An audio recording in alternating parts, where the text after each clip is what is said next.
आपने कभी सुना है 14 लोक? ये कोई कहानी नहीं, बल्कि एक गहरा आध्यात्मिक रहस्य है। हमारे ब्रह्मांड में कुल 14 लोक माने गए हैं, 7 ऊपर और 7 नीचे। ऊपर के 7 लोक, इन लोकों में आत्मा ऊंचाई की ओर बढ़ती है, ज्ञान, शांति और मोक्ष की दिशा में। भूलोक, ये वो लोक है जहां हम सभी मनुष्य रहते हैं।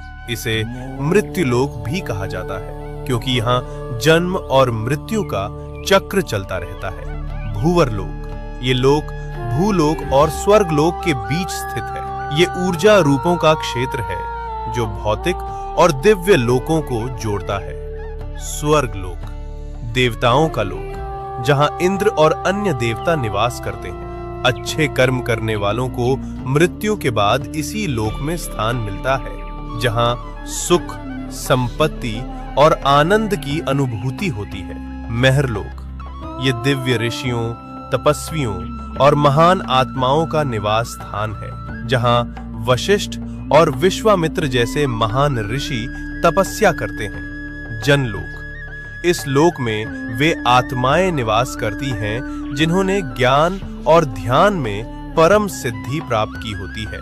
यहाँ के वासी ब्रह्मा जी की लीलाओं में लीन रहते हैं। तपलोक, अत्यंत शक्तिशाली तपस्वियों का स्थान, जो शरीर से परे केवल चेतना में स्थित होते हैं। ब्रह्मलोक, यह अंतिम लक्ष्य है, जहां केवल सत्य है, मोक्ष है और ईश्वर का साक्षात्कार होता है।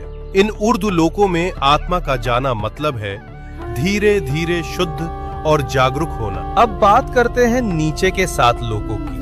यहाँ भोग, मोह और भ्रम ज्यादा होता है। अतल लोक, राक्षसों और मायावी शक्तियों का घर। वितल लोक, जहाँ कामनाएं और भोग हावी रहते हैं। सुतल लोक, राजा बलि का लोक। वे दानवीर थे, लेकिन उनमें अहंकार भी था।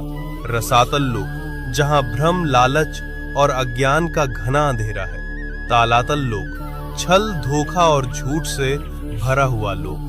महातल लोक, जहां अंधकार और अहंकार का बोलबाला है। पाताल लोक, सबसे नीचे का लोक, तामसिक ऊर्जा और इच्छाओं का केंद्र। लेकिन इन सब का मतलब सिर्फ बाहरी दुनिया नहीं है।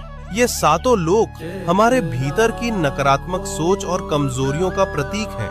तो जब हम सच्चाई, भक्ति और सेवा में लगते हैं, हम ऊपर के लोकों से जुड़ते हैं, और जब हम लालच, मोह और गुस्से में फंसते हैं, हम नीचे गिरते हैं। सोच बदलो, लोक बदल जाएगा।